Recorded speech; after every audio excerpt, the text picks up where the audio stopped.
Bem-vindos, então, ao curso de Ciência de Dados com Reprodutibilidade usando Jupyter. Eu sou a professora Mirela Moro, da UFMG, e vou apresentar a primeira aula do primeiro módulo desse curso. Sobre o funcionamento do curso, as perguntas vocês podem fazer na interface do Classroom.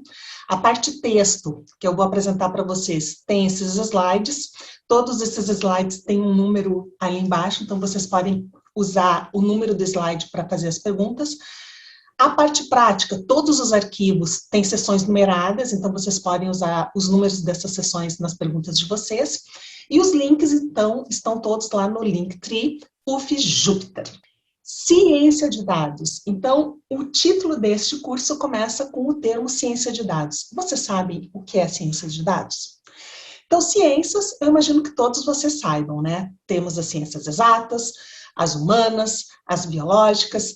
Cada conjunto desses de ciências, então, referem-se a diferentes partes da natureza, do corpo humano, de geografia, de história. Tudo isso são ciências. Mas e ciência de dados? Então, ciência de dados é uma ciência específica que é construída a partir dos dados que estão disponíveis. Dados vocês usam todos os dias, por exemplo, na web, né, vários aplicativos que vocês usam na web ou no celular, né, estando online, são dados que vocês estão produzindo. Inclusive, cada clique de vocês nesses aplicativos, nesses websites, produzem dados. Mas não são apenas dados online, existem outros tipos de dados. Por exemplo, esse prédio em Belo Horizonte, que eu acho que vocês não conhecem, nunca passaram na frente dele. O que é esse prédio? É da Assembleia Legislativa do Estado de Minas Gerais, Arquivo Central. Arquivo Central, o que a gente imagina? Que tem um monte de papel lá, de todas as documentações, de todos os documentos produzidos pela Assembleia, fisicamente armazenados nesse prédio. Esses dados físicos também são processados em ciências de dados. Outros tipos de dados, dados do governo, certo? Que também estejam disponíveis online, não só fisicamente, mas online. Ciência de dados tem que processá-los também. Não pode faltar também os livros, livros de literatura, livros de história, de geografia, de todas as ciências, né, que foram produzidos aí ao longo de séculos e que agora viram dados para processamento em ciência de dados. E muito mais. Os dados que eu mostrei para vocês até agora são dados relativamente pequenos. O texto de um documento que está na Assembleia, o texto de um livro, mas tem muito mais que isso. Por exemplo, imagens satélites. Uma única imagem satélite pode ocupar gigabytes de espaço. Ela também é um dado que precisa ser processado em várias aplicações de ciências de dados. Então, quando a gente fala em ciência de dados, é tudo isso. Não só dados da ciência, não só dados dos relacionamentos de vocês nas redes sociais, dados armazenados em livros, dados do governo, dados de imagem satélite, dados de experimentos biológicos, é tudo isso. Tá? Quando a gente fala em ciência de dados, são todos esses dados. Mas o termo ciência de dados tem várias definições diferentes. Se vocês procurarem na web, né, o que é ciência de dados ou o que é data science, vocês vão ter várias respostas. Uma que eu gosto muito, que é muito simples, é, a partir de todos esses dados que a gente viu, extrai informação e conhecimento. E apresenta essa informação e esse conhecimento de alguma maneira mais clara, mais objetiva, de melhor compreensão. Como é o processo? O processo começa com o que eu chamo de engenharia de dados, com as etapas de engenharia de dados, que é, pega todos esses dados, trata esses dados e deixa eles prontos para o processamento de ciência de dados. Então, o que acontece? Pega os dados e joga no caldeirão, tá? Esse caldeirão, ele é mágico, gente. Ele é mágico porque vai executar muitas tarefas, por exemplo, de aprendizado de máquina, que muitas vezes a gente não sabe como funciona, né? É aquela famosa caixa preta, eu gosto de chamar de caldeirão, porque faz um monte de coisa lá dentro e parece mágica, né?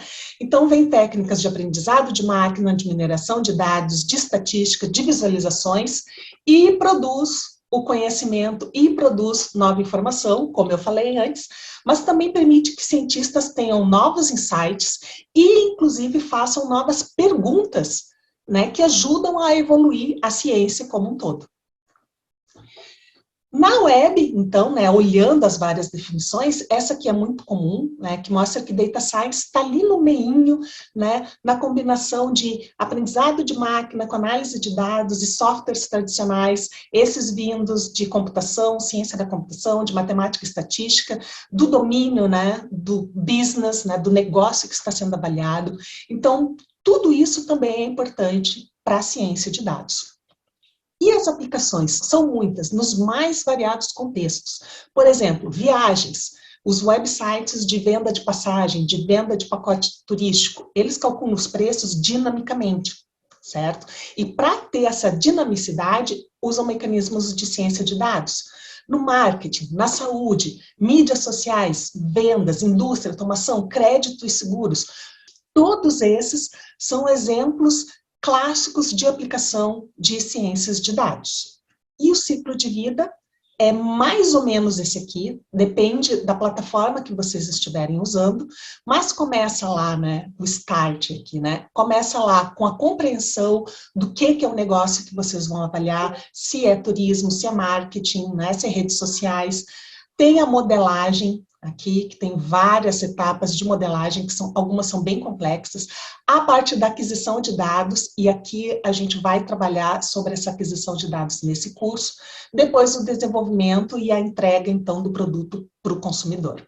O nome do curso é Ciência de Dados com Reprodutibilidade, usando o Jupyter. E o que é essa reprodutibilidade?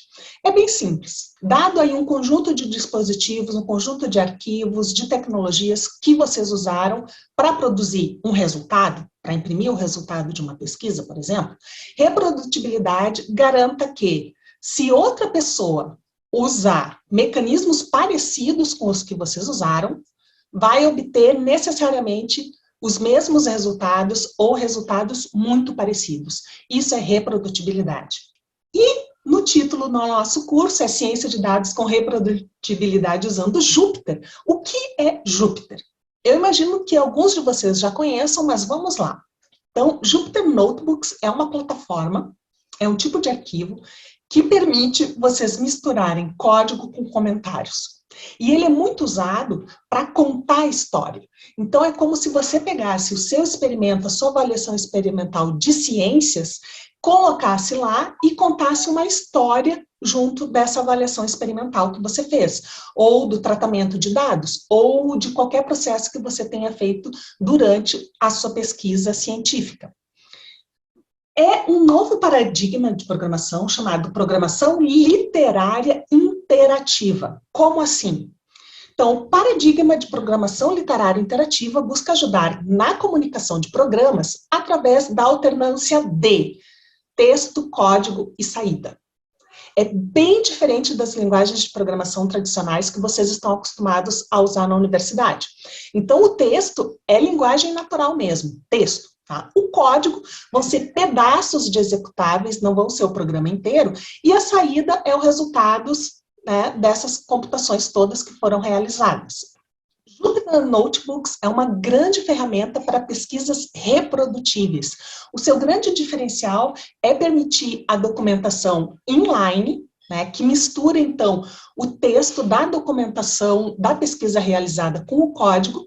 Ele permite várias análises exploratórias rápidas, e eu vou mostrar exemplos para vocês, e ele esconde completamente a complexidade. Então, a pessoa, o cientista, a cientista, consegue usar o Jupyter Notebooks sem entender muito de programação. E 85% desse curso é mão na massa. Tá? A gente vai ver o Jupyter Notebook funcionando, vai executar várias tarefas em cima, com vários resultados possíveis. O conteúdo, então, do curso, então eu começo agora, né, com vocês aí fazendo essa introdução. Depois tem, então, uma estrutura de um notebook, eu vou mostrar para vocês a estrutura básica, e introdução ao Pandas, com series e data frames. Depois vem outra pessoa, Danilo, vai apresentar para vocês importação de dados, né? Então, isso aí é o Jupyter básico. Depois vem todas as etapas de preparação de dados, né? De engenharia de dados, como a gente gosta de chamar, para depois, então, finalmente chegar na ciência de dados. Essa é a parte básica do curso, tá? Tudo isso é a base, precisa entender, né, um pouco de tudo isso para fazer a parte bacana, tá? A parte bacana, então, vem com visualização, vários tipos de visualização, com o Jupyter avançado e com ciência aberta. Essa vai ser, então, a parte mais bacana do curso, que eu acho que vocês vão gostar mais. Mas, para chegar lá, a gente tem que entender da parte básica primeiro. É isso aí, então, pessoal. Com isso, eu encerro a primeira aula do módulo 1 do curso de Ciência de Dados com Reprodutibilidade usando o Jupyter. Até daqui a pouco.